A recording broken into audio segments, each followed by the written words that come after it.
JBN, we keep you informed. I am Michelle Jones, and in the news, Jamaican fishermen in Colombia could be back home by next week. The 34 Jamaican fishermen held in Colombia on allegations of illegal fishing may be back home come Saturday, November 12. In a statement this morning, Minister of Foreign Affairs Commissioner Johnson Smith said that the Colombian and Jamaican governments will conduct a joint operation to return the crew of the vessel to Jamaica, which will result in a meeting between the coast guards of both countries for the transfer of the crew at an agreed point on the high seas. Johnson Smith advised that by Friday, November 4, arrangements had been put in place on the Jamaican side for the transfer to take place on Saturday, November 5. But she said that the Colombian authorities have requested additional time and have now proposed November 12. We're looking forward to the safe return of these Jamaican nationals who understandably want to be back home with their families. As a ministry and with our partners, the Ministry of Agriculture and the JDF Jamaica Defence Force, we'll continue to work towards this goal, said Johnson Smith. The Foreign Minister advised that on October 19, 2022, her ministry was informed by the JDF that a Jamaican fishing vessel registered under the name Hope On had been detained in Colombian waters by the Colombian authorities. A total of 36 persons were reported to be on board the vessel, she said. Johnson Smith noted that on October 20, the ministry enlisted the assistance of Jamaica's embassy in Bogota to ascertain details of the incident, to commence the requisite verification of the Jamaican nationality of the crew, and to determine their needs. She also shared that reports from the Colombian authorities stated that 6,430 kilograms of parrotfish were found in the vessel, and that it was established that a total of 41 persons were on the vessel. Johnson Smith said that on November 2, the Passport, Immigration and Citizenship Agency PICA completed the verification process, indicating that 34 Jamaicans, 1 is Honduran, and 6 are nationals of the Dominican Republic. The minister said, the owner who operates a commercial fishing enterprise advised that he was seen to the needs of the crew who are not in jail but living on the vessel. He also indicated that he had retained the services of a lawyer in Colombia and hoped to secure arrangements to have the vessel released and the crew to sail it back to Jamaica. Johnson Smith further expressed the ministry, aware of the risk and concerned about the welfare of the individuals, inquired further of the Colombian authorities as to whether such a process could be possible.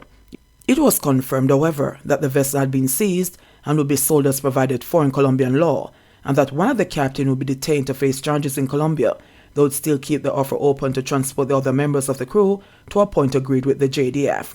During her contribution to the State of the Nation debate in the Senate yesterday, Johnson Smith reiterated her call made to fishermen and boat owners, saying, owners and fishermen need to recognize that times have changed and countries have changed their laws. Illegal fishing is a major international issue. Vessels are seized and crew are liable to be imprisoned. We are grateful that in this case, the whole crew is not being detained. 2 men were fatally shot in confrontation with the police in St. James. 2 men were shot and killed during a confrontation with the police in Dallas, Glendavon, St. James Friday night. The police say 2 illegal guns and 36 rounds of ammunition were also seized. The deceased are yet to be identified. Commanding Officer for St. James, Senior Superintendent Vernon Ellis, says the security forces were conducting an operation in the area about 10:30 p.m. when information was received about armed men at a bar in the Dallas area. The security team was reportedly greeted with gunfire on approaching the bar. Ellis says the fire was returned, and when the shooting ended, 2 men were found dead. He says 2 illegal guns, a Glock pistol with an extended magazine, and a .38 revolver loaded with 6 rounds were also recovered, which he says has been secured by the Independent Commission of Investigations.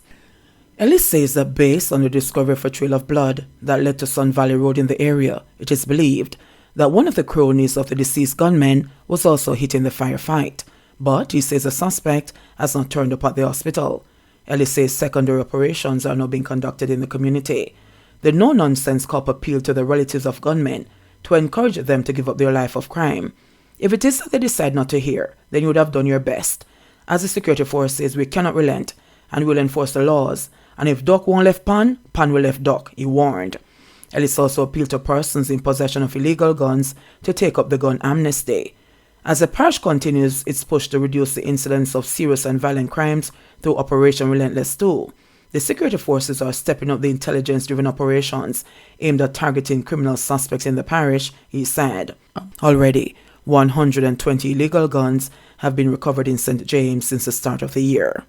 Drunken cop reportedly points gun at hotel security guard in St. Anne.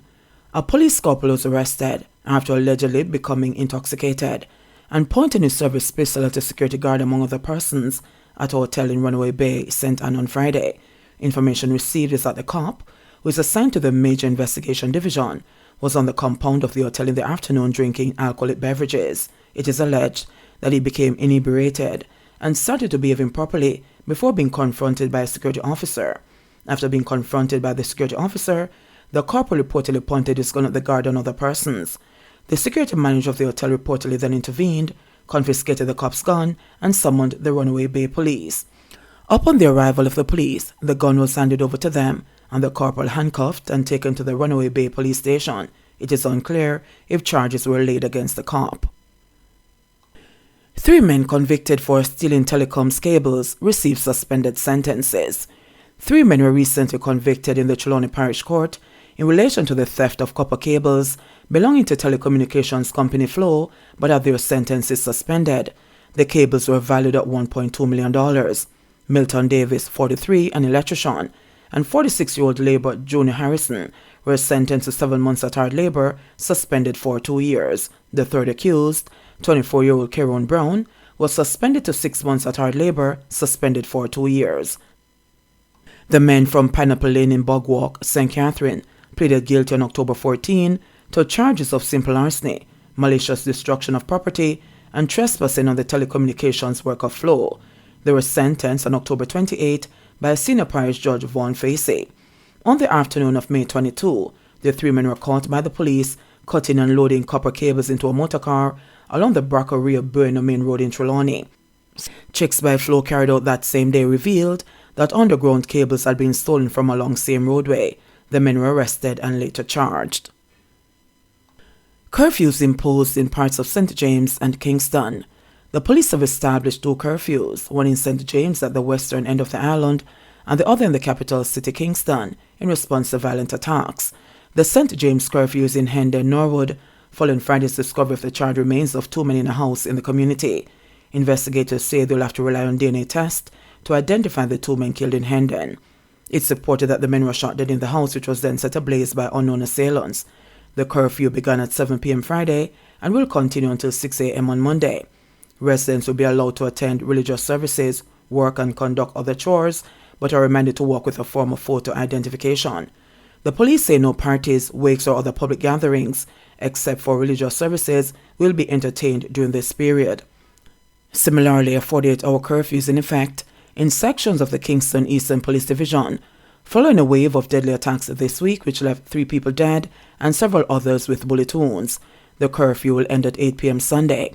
The boundaries of the curfew are south along St. Patrick Road from Oliver Road to Warwicker Road, east along Warwicker Road from St. Patrick Road, running along an imaginary line 40 meters north of the Pleasant Heights dirt track. It continues west along Oliver Road from St. Patrick Road, extending along an imaginary line 40 meters north of the Pleasant Heights dirt track, and north along an imaginary line running 40 meters north parallel to the Pleasant Heights dirt track. Investigators said that the shootings were gang-related.